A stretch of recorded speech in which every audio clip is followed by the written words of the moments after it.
अगर आपकी egg quality खराब है तो आप उसको कैसे बढ़ा सकते हैं। एग क्वालिटी को बढ़ाने के लिए सबसे पहले तो ये जानना होता है कि एग क्वालिटी खराब क्यों होती है। एग क्वालिटी खराब होने का सबसे बड़ा कारण है वात दोष का प्रकोप होना। बॉडी में वात पित्त कफ 3 दोष होते हैं। अगर ये तीनों दोष बैलेंस में हैं तो आपकी बॉडी परफेक्ट तरीके से चलती है। अगर इन तीनों दोषों में कोई भी दिक्कत आती है, अगर इनका प्रकोप होता है तो फिर प्रॉब्लम्स आना शुरू होती हैं। तो उनमें से एक दोष होता है वात दोष।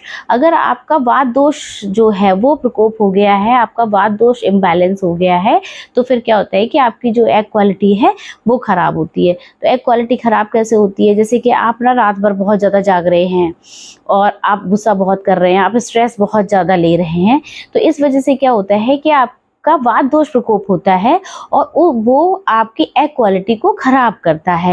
या आप बहुत डाइटिंग करते हैं, आप बहुत अच्छे से फूड नहीं लेते, अपना न्यूट्रिशन सही से नहीं लेते हैं, तो उससे भी क्या होता है कि वात दोष का प्रकोप होता है।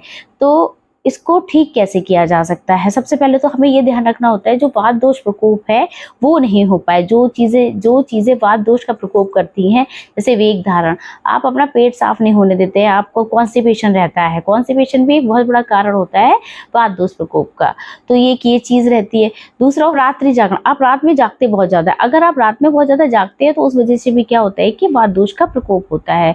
तो और अब आपको करना है, अगर आपका वात दोष प्रकोप हो गया है और आपका एग क्वालिटी खराब हो रही है, या फिर आपको अपना एग क्वालिटी को ठीक रखना है, आपकी एग क्वालिटी खराब नहीं हुई है, फिर भी आपको ये लगता है कि हाँ मेरी एग क्वालिटी मेंटेन रहे, तो आपको क्या करना है? सबसे पहले तो क्या है कि आपको ना दूध के साथ मुनक्का लेना है।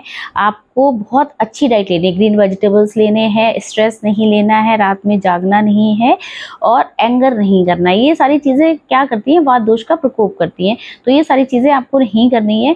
फिर क्या करना है? आपको अपना नरिशमेंट बहुत अच्छा रखना है। जैसे आपको दूध लेना है डाइट में, आपको लहसुन लेना है डाइट में, आपको वॉक करना है, आपको मील्स स्किप नहीं करने। जैसे आपका अगर आप मोटे हो तो आप सोचते हो कि आप डाइटिंग कर लोगे, डाइटिंग आपको नहीं करना है, आपको वर्कआउट करना है, लेकिन आपको डाइटिंग नहीं करनी है।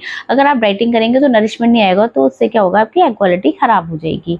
फिर उसके साथ में आपको क्या करना है कि आपको प्राणायाम करना है। प्राणायाम से क्या होता है कि जो फ्रेश ऑक्सीजन होती है वो जाती है हमारी बॉडी में, तो वो हमारी यूट्रस पे भी जाती है और हमारी ओवरीज में भी जाती है। तो उससे क्या होता है कि जो एग हैं बहुत बहुत अच्छी क्वालिटी के निकलते हैं। वात दोष एजिंग का बहुत बड़ा कारण है। वात दोष अगर प्रकोप होता है तो एजिंग बहुत जल्दी आती है। तो जहाँ पर एग क्वालिटी खराब होती है, जहाँ पर आपका AMH लो होता है, तो वहाँ पर सबसे बड़ा कारण होता है वात दोष का प्रकोप होना। इसलिए कोशिश करनी चाहिए कि आपका वात दोष का प्रकोप ना हो। ये चीज़ें आपको करनी चाहिए जिससे कि आपकी जो एग क्वालिटी है वो ठीक रहे।